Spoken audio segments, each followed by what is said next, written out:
परिवार में एक नए मेहमान का आगमन हुआ है। मनीष रस्म पूरा हुआ लगभग। अब तक मनीष का जीवन एक अकेला जीवन था, लेकिन अब उनके साथ में विवाह का अर्थ क्या है? विवाह विवाह का अर्थ होता है विशेष ढंग से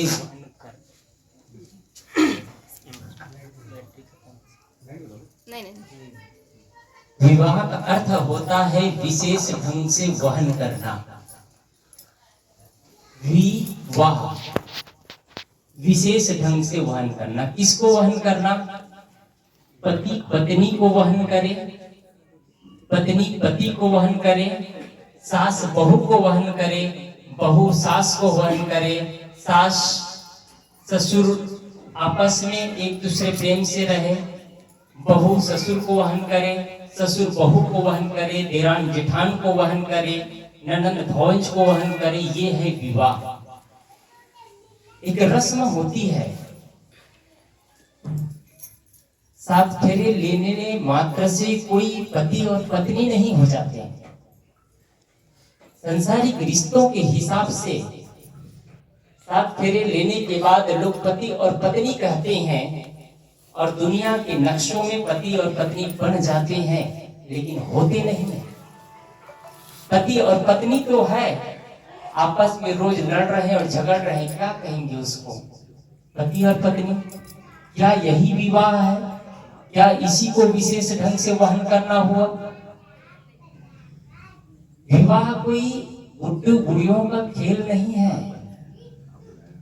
विवाह करने के बाद में एक जिम्मेदारी बढ़ जाती है, एक समझदारी बढ़नी चाहिए।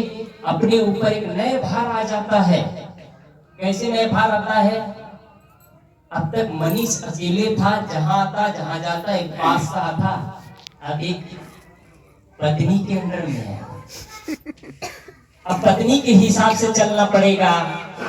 और आंचल अभी तक अकेली थी, एक उनकी मस्तांगनी जीवन। अब पति के इशारे पर चलना होगा, तब कोई विवाह का रस्म पूरा होता है। उतना ही नहीं है, घर में माँ थी, माँ से कोई वार्ताएं होती, चल जाता काम। अब पापा भी हो गए, माँ भी हो गए, मतलब सास और ससुर भी हो गए, और उसमें कॉमेडी बाबू महेश हो गए। सबका सहना पड़ेगा, तब कोई विवाह होता है। विवाह का आज लोग कर तो लेते हैं, लेकिन निभा नहीं पाते हैं। निभाना सहज नहीं है, निभाना सहज नहीं। विशेष ढंग से वहन करना। वहन करने का तरीका क्या है? आपके घर में एक नए माहौल हो, एक नए संचार हो, आपके घर में एक वात्सल्य का रस निकलना चाहिए। लगे कि इस घर में वास्तव में एक परिवार होते हुए भी कोई किरकिराहट की आवाज नहीं आती है। कई घरों में पति और पत्नी ही रहते हैं, लेकिन आए दिन लड़ाई और झगड़ा। उसके बच्चे आ गए तब भी झगड़ा, बच्चे के बच्चे हो गए तब भी झगड़ा। क्या ये विशेष ढंग से वहन करना हुआ? ये विशेष ढंग से नहीं है। मैं यही आशा रखता हूं मनीष भाई और अचल बहन के लिए कि आप दोनों तो अच्छे रहेंगे, विश्वास है। लेकिन आपके साथ साथ आपके माँ पिता है, आपके भाई है, आपके देवर है, उसको भी साथ लेकर के चलना है। उसको भी हर साथ में, सुख में दुख में, हर साथ में कदम पर कदम मिला करके चलना है। तब कोई परिवार बनता है, तब कोई विवाह की रस्म पूरी होती है। नहीं तो विवाह बस हो गया, हम दो हमारे दो, और इसी से मतलब नहीं। एक उदाहरण बताऊं, मैं एक जगह सुंदर मकान बनाया था। मकान सुंदर बना था, उसका गृह प्रवेश किया गया। मकान के बाहर लिखा था मातृ छाया। और जैसे ही घर में प्रवेश करते हैं, सब लोग है, संत की पूजा आरती होती है। जैसे इस घर में हुआ, घर की जो मुखिया थी माँ नहीं थी। संत ने पूछा, अच्छा तुम्हारी माँ नहीं दिख रही है? तो घर मालिक ने कहा, माँ और इनकी नहीं बनती है, इनकी मतलब अपने पत्नी की और माँ की नहीं बनती है। तो माँ कहाँ है? सारे रिश्तेदारों को आमंत्रित किया गया है, लेकिन माँ उस घर में नहीं है। माँ कहाँ है? पुराने गांव में, जहाँ पहले रहते। विवाह अच्छा ढंग, कहना चाहिए गृह प्रवेश का कार्यक्रम अच्छे ढंग से हुआ। उसके बाद में जाते समय महाराज जी के पास सब लोग फिर बैठे, सब लोग बंदगी किए, प्रणाम किए। अंतिम में महाराज जी ने कहा, तुम्हारा घर का जो गृह प्रवेश का कार्यक्रम है अच्छा हो गया, लेकिन एक काम करना, तुम जो बाहर मकान के बाहर टाइटल लगा करके रखे हो मातृ छाया, वो टाइटल हटा देना और वहां पर लिख देना पत्नी छाया, क्योंकि यह माँ की छाया नहीं, माँ की छाया नहीं। मकान बनते हैं 20 मंजिला 30 मंजिला, लेकिन माता और पिता के लिए जगह नहीं। विवाह हो जाता है, पति और पत्नी जीवन जीते हैं, लेकिन माँ बाप को प्रेम नहीं दे पाते हैं, तो कहाँ विवाह? विशेष ढंग से वहन नहीं, विशेष ढंग से वहन करना। जिम्मेदारी ऐसा हो कि लगे कि मेरी सास को भी लगे और बहू की भी लगे कि हम लोग माँ और बेटी है। माताओं से मैं बात कहा करता हूँ, आपकी बेटी तो आपकी ही बेटी है, आपकी बेटी तो आपकी ही बेटी है। जिस दिन बहू को एहसास हो जाए कि सच में मेरे असली माँ और पिता मेरे सास ससुर है, उस दिन आप एक सासू माँ और एक ससुर नहीं होते हैं, बल्कि एक माँ और पिता बन जाते हैं। आप अपना हृदय ऐसा बनाइए, अपना व्यक्तित्व का निर्माण ऐसे करिए कि आपके बहू आपको माँ से भी ज्यादा प्यार दे। एक और उदाहरण बताऊंगा, माँ से भी ज्यादा प्यार। और अंतिम में आपके माताओं के लिए, आपके जब मृतशैया में आप पड़े रहेंगे, बेड रेस्ट लगे होंगे, आपके हाथे नहीं चलेंगे, आपके जवान नहीं चलेंगे, आपके शरीर नहीं चलेंगे, आपको कौन सांस देगा? आपकी बेटी आएगी, 2 दिन रहेगी, 4 दिन रहेगी, 5वें दिन चले जाएगी, बोलेगी माँ अब मैं नहीं रह सकती, मेरे घर में काम है। अंत में बेटी ही काम आती है, बेटी ही काम आती है। इसलिए कौन सी बेटी? बहू, वही बेटी काम आती है। बेटी तो अपने ससुराल चली जाती है। इसलिए आप सभी से निवेदन है कि अपने बहू को बेटी से भी ज्यादा प्यार दीजिए, और अपनी बेटियों से कभी बात हो तो कभी नुक्सा मत सिखाइए। आजकल के, मैं समझ चाहता हूँ, लेकिन आजकल के जितने घर उजड़ते हैं उसमें सबसे ज्यादा कहीं जिम्मेदारी होती है तो माँ और बेटी की होती है। माँ अपनी बेटी को गलत कान भरती है और बेटी गलत व्यवहार करती है, घर टूट करके बिखर जाता है। ये बनी बुनाई बात नहीं, हकीकत की बात है। तुम्हारी सासू माँ ये कहे तो तुम वही कहना, तुम्हारी ननद ऐसे कहे तो तुम ऐसे बोलना, तुम्हारे जेठ ऐसे बोले तो ऐसे बोलना। ऐसे ऐसे कान भरते हैं, आप अपने घर, बेटी का घर नहीं बनाते हैं, अपने बेटी का घर उजाड़ देते हैं। इसलिए माताओं से और अपने बेटी को भी, अपने बहू को भी प्यार से रखें। बहू की जिम्मेदारी क्या है? बहू इस घर में आती है तो एक नए मेहमान के रूप में आती है, और मेहमान के रूप में आती है लेकिन इस घर के मालकिन बन जाती है। सौभाग्य कितना भी, एक पूर्व जन्म का कर्म का फल है, सबको नहीं मिलता ऐसा।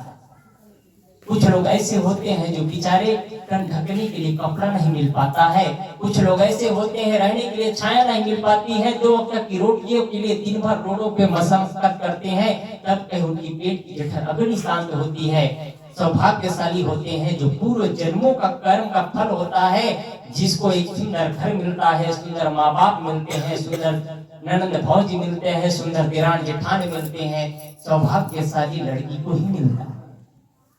बहू का कर्तव्य क्या है? सासू माँ वो होती है अपने जीवन की खून पसीने कमाई एक कर देती है और बेटी को सौंप देती है, बेटी अब तुम्हारी जिम्मेदारी है। इस घर को बनाओ या उजाड़ो, इस घर को सजाओ संवारो या बंजर बनाओ, तुम्हारी जिम्मेदारी है। तुम कैसे इस घर को बनाओगे बिगाड़ोगे, तुम्हारे हाथों में है। इसका मतलब ये नहीं है कि अपने कमर से कोई चाबी निकाल करके दे दे तभी इसकी जिम्मेदारी है, ऐसे नहीं। जैसे ही घर में बहू पैर रखती है, वैसे उनकी पूरी जिम्मेदारी बढ़ जाती है कि इस घर के माहौल को मुझे बदलना है, इस घर के तरीकों को मुझे बदलना है, इस घर में मेरे वजह से फुटन नहीं आना चाहिए, मेरे वजह से इस घर में दरारें नहीं पैदा होना चाहिए, मेरे वजह से पति और पत्नी में, सास और बहू में, देरान और जेठान में, भाई और भाई में, ननद और भौज में कभी दिक्कतें नहीं होना चाहिए। मैं इस घर को सजाने और संवारने के लिए आई हूँ, न कि तोड़ने के लिए आई हूँ। बहू की जिम्मेदारी है। सबसे ज्यादा बनाना किसको होता है? वाणी पर से। एक आदमी एक सुंदर घर में गया, सुंदर मकान बनाया था, सुंदर घर था, अपने बच्चे की शादी किया, उनके लिए सुंदर पत्नी भी आई, बहू आई घर में, और कुछ मेहमान आए थे। एक सप्ताह तक मेहमान को रहना हुआ। रहने के बाद में जब जाते हैं तो लोग पूछते हैं उनकी घर की बहू कैसे है। वो कोसों दूर से आई थी, लेकिन जाने के बाद कहते हैं कैसे है मैं कैसे बताऊं, दिखने से तो सुंदर दिखती है लेकिन सुंदर नहीं है, दिखने से तो सुंदर दिखती है लेकिन सुंदर नहीं है।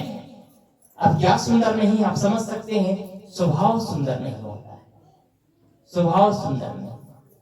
एक घर और बहू आई, उसके घर की बहुत सुंदर तो नहीं दिखती थी, चेहरे से सांवली थी, बहुत सुंदर नहीं दिखती थी, लेकिन स्वभाव सुंदर था। जब उस घर के मेहमान आए, कोसों दूर चले गए, तब पूछते हैं उनके यहाँ बहू कैसी है? बहुत सुंदर है। क्या चीज की सुंदरता है? क्या चीज की सुंदरता है? स्वभाव की सुंदरता। माताओं से निवेदन है, अपनी बेटियों के अंदर ऐसे स्वभाव को अंकुरित करवाइए, ऐसे स्वभाव उनके अंदर आप पनपने दीजिए, ऐसे स्वभाव को उनके अंदर अर्जित करिए कि आपकी बेटी दुनिया के किसी भी कोने पर चले जाए तो वो संस्कार उस घर में बिखेरे, तो उस घर के सासू माँ और ससुर जी और उसके देवर जेठ सब लोग कहे कि वास्तव में माँ बाप ने उनको ऐसा संस्कार दिया है। बेटी की जिम्मेदारी, बहू की जिम्मेदारी क्या है? घर में आने के बाद माँ, सासू माँ अपने खून पसीने कमाई एक करके सब कुछ बहू को सौंप देती है, सब कुछ सौंप देती है। जिम्मेदारी आप सबकी बनती है, आप सबकी जिम्मेदारी बनती है कि बहू को प्यार दे, और बहू की जिम्मेदारी बनती है कि सबका साथ। मैंने बात शुरुआत ही किया था कि अभी तक आंचल बहन अकेले थी, अब यहाँ हो सकता है सबसे प्यार भी मिले, कभी कभी किसी से कटुवाली भी मिल जाए। जब दो बर्तनें रहती है तो बर्तन सीधा ही नहीं, कभी कभी बर्तन में टकराहट की आवाज आती है, कभी कभी तेज आवाज आती है। वैसे ही परिवार में एक साथ रहने पर कभी कभी आवाजें आ जाती हैं, कभी कभी कुछ बातें हो जाती हैं।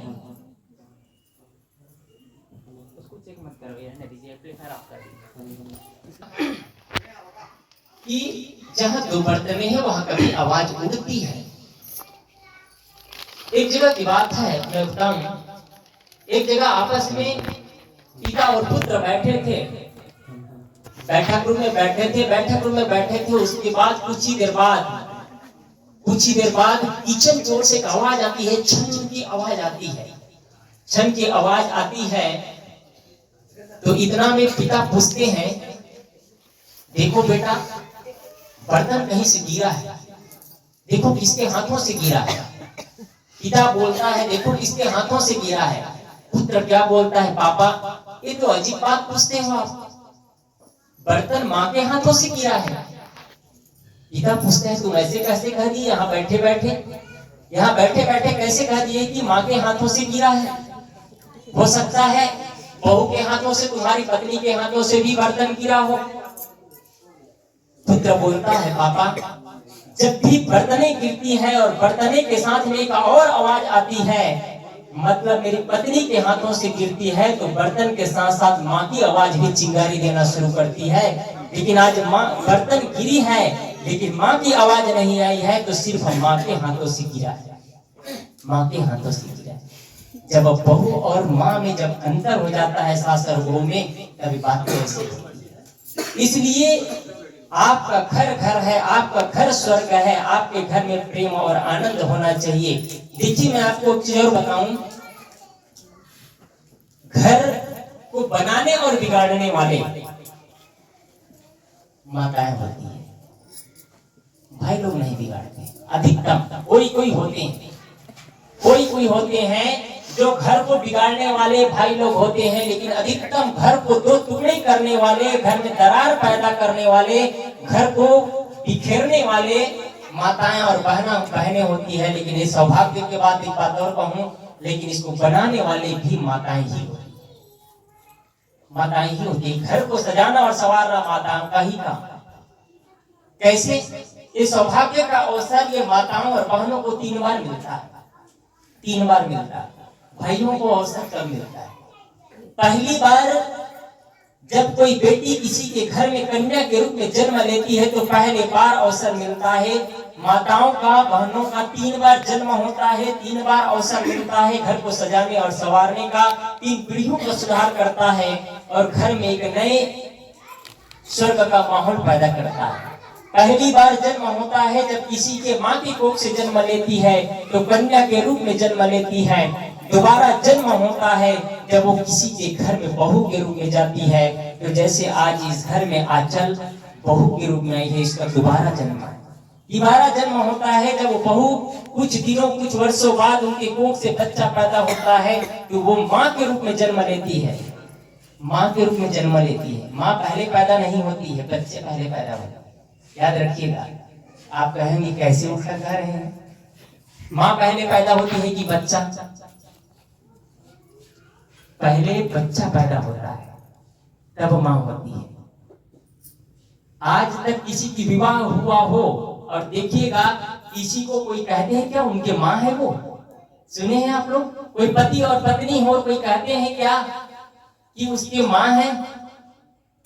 जब तक उनके बच्चे ना हो जाए कोई नहीं कहते हैं उसके माँ है। पहले बच्चे होते हैं तब कहते हैं, उनका नामकरण कर लिया जाता है तब कहते हैं उसके माँ है, उसके पिता है। क्या है? पहले संत कवि की पंक्ति में आया है, पहले जन्म पुत्र का भयु बाप जन्मिया पाछे। पहले पुत्र का जन्म होता है तब बाप का पीछे जन्म होता है। वैसे ही पहले बच्चे का जन्म होता है, बाद में माँ की जन्म होती है। मैंने कहा पहले बार जन्म होता है कन्या के रूप में, दोबारा जन्म होता है गृहिणी के रूप में, तीसरा बार जन्म होता है माँ के रूप में। 3 बार अवसर मिलता है, 3 बार अवसर मिलता है। तीनों बार ये अपने घर को सजा सकती है, संवार सकती है, सींच सकती है और उस घर में एक सुंदर माहौल बना सकती है। पहले बार जब जन्म लेती है तो घर में लगभग जन्म से लेकर के 25 साल 30 साल तक के रहती है। 25 साल 30 साल तक। जो बेटियां बैठे हैं समझिए, आपके जन्म हुआ है 15 साल 16 साल 18 साल 20 साल 22 साल 25 साल हो गया। आप 15 साल के बाद में होश की अवस्था में आ जाती है और 15 साल से 25 साल 30 साल तक आप घर में रहते हैं तो 15 से 20 साल आप होश की अवस्था में रहते हैं। आप सुंदर बोलती है, सुंदर कृत्य करती है, सुंदर घर के रखरखाव रखती है, घर को सजाती है, घर को संवारती है, घर में किसी के मुख से कटुता निकलने नहीं देती है, घर में हमेशा प्रेम की वाणियों का संचार होता है। ये आपकी कला है। आप कोई गीता बोलते हैं, माँ कटु बोली, पिता कटु बोला, भाई कटु बोला। आप बोलते हैं भाई तुमको प्रेम से बोलना नहीं आता, मम्मी तुमको प्रेम से बोलने नहीं आता क्या? तुम हमेशा कर की आवाज करती हो। वो बच्ची समझाती है। 15 साल से 25 साल 30 साल तक के घर में रहती है, वो बच्ची समझाती है, घर के माहौल को बदल देती है। पहले बार जन्म हुआ तब, दोबारा जन्म हुआ तब, दोबारा जन्म होता है गृहिणी के रूप में। गृहिणी के रूप में जन्म होता है तो घर के माहौल को देखती है। जैसे आज इस घर में मैंने कहा आंचल का जन्म इस घर में हुआ है। आज आंचल का इस घर में प्रथम दिन है। एक घर की आज नई बहू है, एक घर के कहना चाहिए नए सदस्य है। और संस्कारित अगर बहू है, संस्कारवान बहू है, माँ ने अच्छा संस्कार दिया है उनको, इसलिए मैं कहा करता हूँ यदि बच्चों को उपहार न दो तो बच्चे 2 दिन 4 दिन रोएंगे और बच्चों को संस्कार न दो तो बच्चे जीवन भर रोएंगे और आपको भी रुलाएंगे। आप क्या करते हैं? आप बच्चे को गाड़ी मोबाइल कार देते हैं लेकिन संस्कार नहीं दे पाते हैं। आप बच्चे को उपहार देते हैं लेकिन संस्कार नहीं दे पाते हैं। संस्कार से बंजर बच्चा क्या संस्कारित जीवन लेकर के आएगा? वो जहाँ जाता है वहां दुर्गुण फेरता है। और संस्कारी लड़की किसी के घर में जाती है, माँ का दिया हुआ संस्कार, माँ का उसके अंदर अंकुरित किया हुआ संस्कार वो फलता चला जाता है, बढ़ता चला जाता है। और जिस घर में जाती है उस घर को नए ढंग से सींचती है। उस घर में यदि मदिरा का पालन होता है, खान पान का पालन होता है, गलत चीजों का सेवन होता है, बहू बोलती है ये अभक्ष भोजन है, ये भक्ष भोजन नहीं है, ये मनुष्य का भोजन नहीं है, ये इंसान का भोजन नहीं है। और इस घर में पवित्रता है, इस घर में तो पवित्रता पहले से ही है, लेकिन ये खान पान की पवित्रता तो हो गई, लेकिन किसी के मुख से कटुता निकलती है। बहू देव दिन देखती है, 4 दिन देखती है, 6 दिन देखती है, 7 दिन देखती है, 8वें दिन बोलती है माँ तुम बहुत बोलती हो माँ, ऐसा नहीं बोला जाता। पापा थके हैं उसको आप डांट रहे हैं, आपके सुपुत्र थके हैं उसको आप डांट रहे हैं। माँ को बोलती है, पिता को बोलती है, देरान को, जेठान को, सबको समझाती है। अगर संस्कारवान बच्ची है तब गृहिणी आकर के, गृहिणी बन करके उस घर को फिर से सजाती है। पहली बार कहाँ सजाई? कन्या के रूप में जन्म लेती है तब सजाती है, दोबारा उस घर को गृहिणी के रूप में सजाती है। और इस घर को अब आंचल की जिम्मेदारी है, सजाना और संवारना है ना। इस घर में साधु और संतों का आगमन होता रहे। साधु और संत प्रेम के भूखे होते हैं, जो बन सकता है सेवा सत्कार करो, खिलाओ पिलाओ, यही तो धन का उपयोग है। क्या मतलब हुआ करोड़ों की संपत्ति है, लेकिन हम साधु संत का, गरीबों का, अपाहिजों का सेवा नहीं कर पा रहे हैं। सेवा की बात आती तो मैं कहा करता हूँ, कोई मंदिर में जाकर के पूजा करता है, कोई और कोई पूजा करता है, कोई दुर्गा को 16 श्रृंगार करता है। मैं सबसे कहा करता हूँ वो 16 श्रृंगार बेकार चला जाता है। काश आप वही 16 श्रृंगार किसी गरीब स्त्री को करते, काश वही 16 श्रृंगार किसी गरीब लड़की को करते। वो जन्म से लेकर के मृत्यु तक याद रखती, इस माँ ने मुझे 16 श्रृंगार किया था, इस माँ ने मुझे 16 श्रृंगार किया था। उनके मन में एक भाव बन जाता। दोबारा जन्म लेती है गृहिणी के रूप में उस घर को सजाना और संवारना, सबको प्रेम से सिखाना, बोलने के तरीका सिखाना। कहीं मेरी वजह से इस घर में, परिवार में दरारें पैदा नहीं होना चाहिए। मैं इस घर में शून्य हूँ बस, और हूँ तो एक जिम्मेदारी, सिर्फ एक पुल का काम करूंगा जो रास्ते से रास्ते को जोड़ने का, एक सुई और धागे का काम करूंगा जो कि कपड़े को जोड़ने का, ना कि टेलर साहब जैसे कटिंग करने का काम। लेकिन टेलर साहब जोड़ता भी है, टेलर साहब जोड़ता भी है, काटता भी है, लेकिन जोड़ के ऐसा नक्शा बनाता है कि पहनने के बाद आगे पहनता है तो हीरो लगता है। आज दूल्हा राजा तैयार हो गया, हीरो लग रहा है। ये टेलर की कला है, और ये काम बहू के अंदर भी होना चाहिए। कभी कभी कटु शब्द निकले किसी से तो काटने की तरीका भी जानना चाहिए। कहाँ कैंची काटना है ये तरीका है। अगर टेलर कहीं भी कैंची चला दे तो कपड़ा बर्बाद चला जाएगा। टेलर सोच समझ करके कैंची चलाता है, एक बार क्रॉस करता है, और क्रॉस भी नहीं करता सक्सेसफुल टेलर तो बस ऐसे ही कैंची चलाता चला जाता है। और ज्यादा सीखना है तो टेलर साथ से सीख लीजिएगा। इसलिए कैंची कहाँ चलाना है ये भी कला होना चाहिए। उसके बाद सिलाई कैसे करना है, सिलाई तो बहुत लोग करते हैं।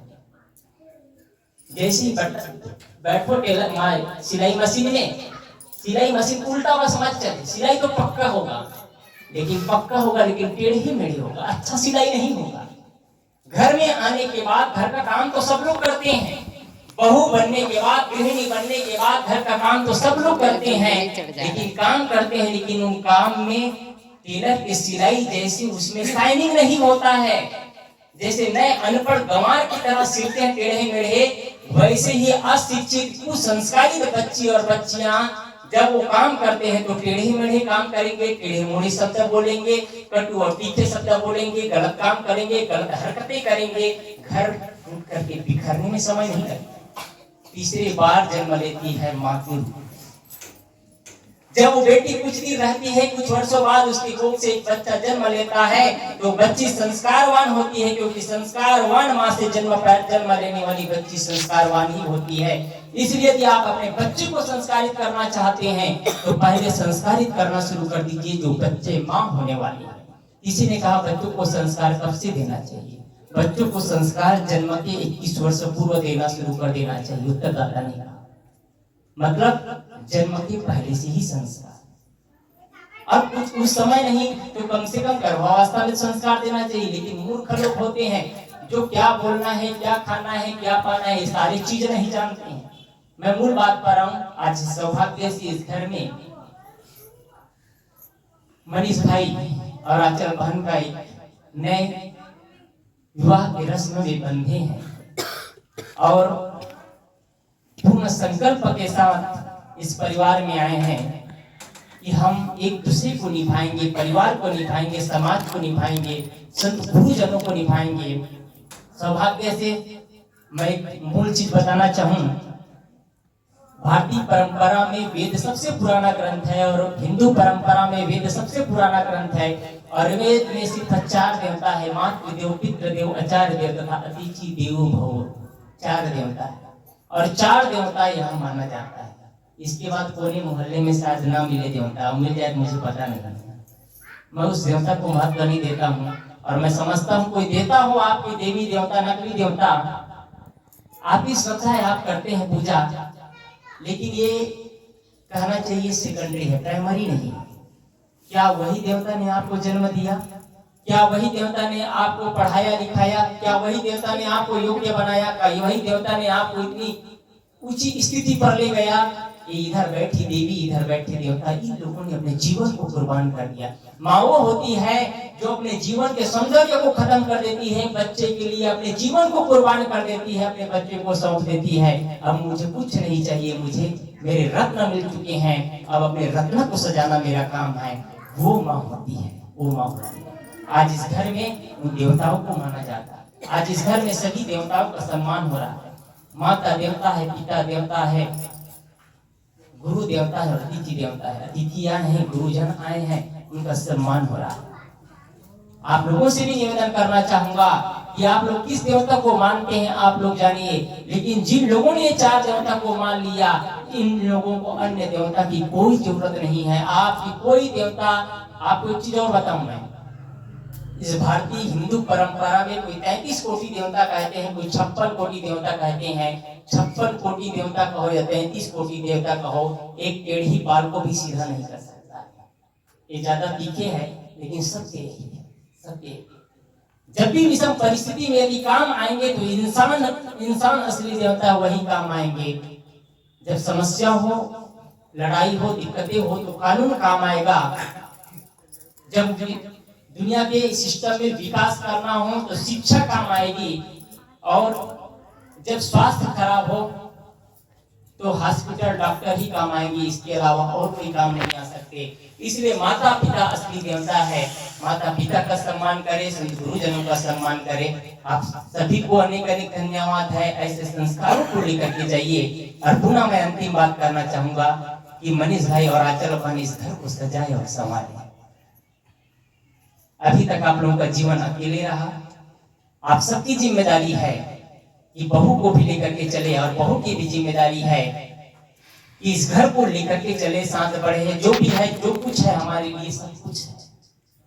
क्या मतलब होता है किसी के पास करोड़ों की संपत्ति हो, उनके पास भाई ना हो, बहन ना हो, तो क्या मतलब उस बंदे का? एक आदमी है जिसके पास दिल्ली का अरबपति आदमी है, वो कहता है कोई अपना बच्चा दे दे तो मैं उनको करोड़ों की संपत्ति दे सकता हूँ। बच्चा योग्य हो, मैं उनको अपनी संपत्ति पूरे उनके नाम में कर दूंगा, अपनी करोड़ों की संपत्ति दे दूंगा। कोई अपना बच्चा दे दे, कोई अपना बच्चा देना चाहेगा? करोड़ रुपया दे करके भी अपना बच्चा देना नहीं चाहेगा। तो आप इतनी करोड़ों से भी कीमती आप अपने बच्चों को कैसा संस्कार देती हैं, कैसी योग्यता उनके अंदर आप प्रदान करते हैं, आपकी जिम्मेदारी है। इसलिए अच्छे संस्कारों को लेकर के चले। आप दोनों को अनेक अनेक आशीर्वाद है संत समाज की ओर से कि संत गुरुजनों के प्रति भक्ति और प्रेम बना रहे। तो आप लोग निश्चित ही आगे बढ़ते रहेंगे। बस अपनी वाणी को यहीं पर विराम देता हूँ। बोलिए सतगुरुदेव की जय।